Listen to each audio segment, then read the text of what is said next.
Hello, bachcho. Let's read this question. So this question says, the following figure shows an accelerating conveyor belt inclined at an angle of 37 degree above horizontal.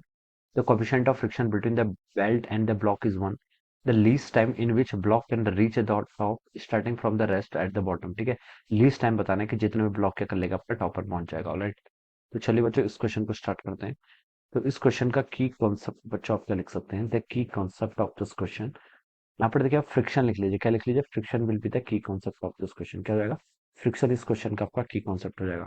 तो चलिए बच्चों इस question को भी start करते हैं। Situation देखिए आपकी इस तरीके से, फ्रिक्शन भी देखिए आपका कौन सा लगेगा यहाँ पर, काइनेटिक फ्रिक्शन लगेगा।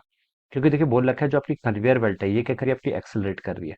और देखिए जो आपका ब्लॉक है, देखिए ब्लॉक पर तो इन जनरल देखिए कोई एक्सटर्नल फोर्स तो नहीं लग रहा है। ठीक है, कन्वेयर बेल्ट मूव कर रही है, तो कन्वेयर बेल्ट की टेंडेंसी को देखिए, फ्रिक्शन करता है क्या, फ्रिक्शन ऑलवेज रिलेटिव मोशन को क्या करता है, अपोज करता है। ठीक है, इस तरीके से देखिए वाल सिचुएशन आपकी यहाँ पर है। इस तरह यहाँ पर आपकी क्या है, कन्वेयर बेल्ट है, this is the conveyor belt. ठीक है, कन्वेयर बेल्ट क्या कर रही है आपकी, देखिए ये आपके यहाँ पर बोल रखा है कि एक्सेलरेटिंग कन्वेयर बेल्ट है। ठीक है, यहाँ पर आपका एक ऐसे आपने क्या रखा है, एक ब्लॉक रखा हुआ है, दिस इज अ ब्लॉक। अब देखिए ये कन्वेयर बेल्ट क्या कर रही है आपकी, मूव कर रही है। ठीक है, कन्वेयर बेल्ट तो आपकी क्या कर रही है, ऐसे ऊपर की तरफ क्या कर रही है, मूव कर रही है। लेकिन ब्लॉक पर देखिए कोई फोर्स नहीं लगा है।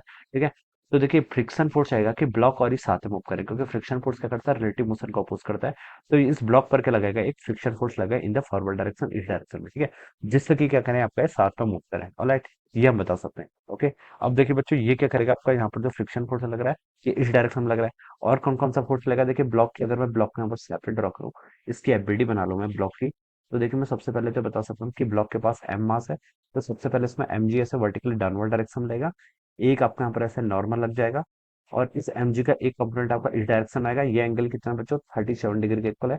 बता सकता हूँ ये वाला जो कंपोनेंट होगा ये होगा आपका एम जी का कॉस 37। ऑलराइट, और एक कंपोनेंट आपका ऐसे डाउन द इंक्लाइन आएगा, ये कितना होगा आपका एम जी का साइन 37।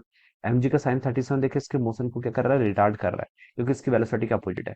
और फ्रिक्शन फोर्स आपका इस डायरेक्शन में कर रहा है, जो क्या कर रहा है, इसके मोशन को क्या कर रहा है, आपका सपोर्ट कर रहा है। ये आप यहाँ पर से ऐसे लिख सकते हैं। राइट, अब देखिए बच्चों इसका नेट एक्सेलेरेशन क्या आपका अपवर्ड है। ठीक है, ये हम बता सकते हैं। और हमसे बोल रखा है देखिए जो यहाँ पर न्यू के की वैल्यू है ये कितनी गिवन कर रखी है आपको, 1 के इक्वल दे रखी है।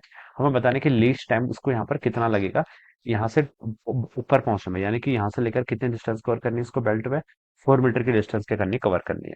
तो चलिए बच्चों अब आप क्या लगा लीजिए, यहाँ पर न्यूटन्स लॉज ऑफ मोशन का यूज कर लीजिए। ठीक है, ऊपर को मूव कर रहा है तो देखिए यहाँ पर क्या लिख सकते हैं, कौन कौन से फोर्स एक्ट करेंगे, फ्रिक्शन सपोर्ट कर रहा है माइनस आपका एम जी साइन 37। ठीक है, friction minus M G sine 37 ये किसके इक्वल होगा, आपका मास टाइम्स आपके एक्सेलरेशन के इक्वल हो जाएगा।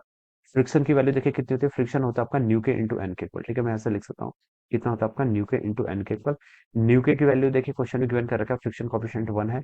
एन क्या होगा, नॉर्मल। नॉर्मल देखिए बच्चों कितने यहाँ से, M G cos 37। M G cos 37 की वैल्यू होती है आपकी 4/5 के इक्वल। तो ये वैल्यू हो जाएगी बच्चों यहाँ से आपकी 4/5 एम जी के इक्वल। तो ये तो आपका फ्रिक्शन फोर्स आ गया। तो इसको आप लिख लीजिए कितना, 4/5 टाइम्स आपका एम जी माइनस आपका एम जी साइन 37। 37 की वैल्यू की साइन 37 3/5 होता है M G. It should be equal to over M A, ये किसके इक्वल होगा, एम ए के। तो बच्चों एम से तो आपका यहाँ पर एम कैंसिल हो जाएगा, 4/5 माइनस 3/5 करेंगे तो कितना होगा आपका 1/5, यानी कि आपका g/5 के इक्वल हो जाएगा क्या, यहाँ से आपका एक्सेलरेशन। तो ये तो बच्चों आपका क्या आ गया, एक्सेलरेशन आपने कैलकुलेट कर लिया। ऑलराइट, ये आपका एक्सेलरेशन आ गया। अब इस एक्सेलरेशन से ये क्या कर रहा है, आपका ऊपर मूव कर रहा है, कितने डिस्टेंस ट्रैवल कर रहा है, 4। एक्सेलरेशन कांस्टेंट है, देखिए आप क्या लगा सकते हैं, S is equal to U T plus half A T square. इस इक्वेशन का क्या कर लीजिए, यूज कर लीजिए। ठीक है, इस इक्वेशन का आप क्या करेंगे, यूज करेंगे। टोटल कितने डिस्टेंस कवर करनी है, 4 मीटर। इनिशियल वेलोसिटी ठीक है, रिलेटिव कितनी होगी, 0 के इक्वल होगी, प्लस आपका हाफ एक्सेलरेशन देखिए कितना है, g/5। g/5 जी की वैल्यू देखिए 10 पुट कर लीजिए, तो आपका 10/5 2 इंटू आपका टी का स्क्वायर, ये नॉर्म यहाँ से आपकी ऐसे हो जाएगी। ठीक है, यहाँ से आपका 2 से 2 कैंसिल हो गया, तो टी कितना आ गया आपका, under root of 4। Under root of 4 कितना हो जाएगा, 2, यानी कि 2 सेकंड के इक्वल आ जाएगा। तो इस ब्लॉक को ऊपर पहुंचने में कितना टाइम लगेगा आपका, 2 सेकंड के इक्वल लग जाएगा। ठीक है, तो बच्चों देखिए आपका ऑप्शन जो ए है वो क्या हो जाएगा इस क्वेश्चन का, आपका राइट आंसर हो जाएगा। This is the correct answer of this question. I hope you all understood this concept. All the best and thank you so much.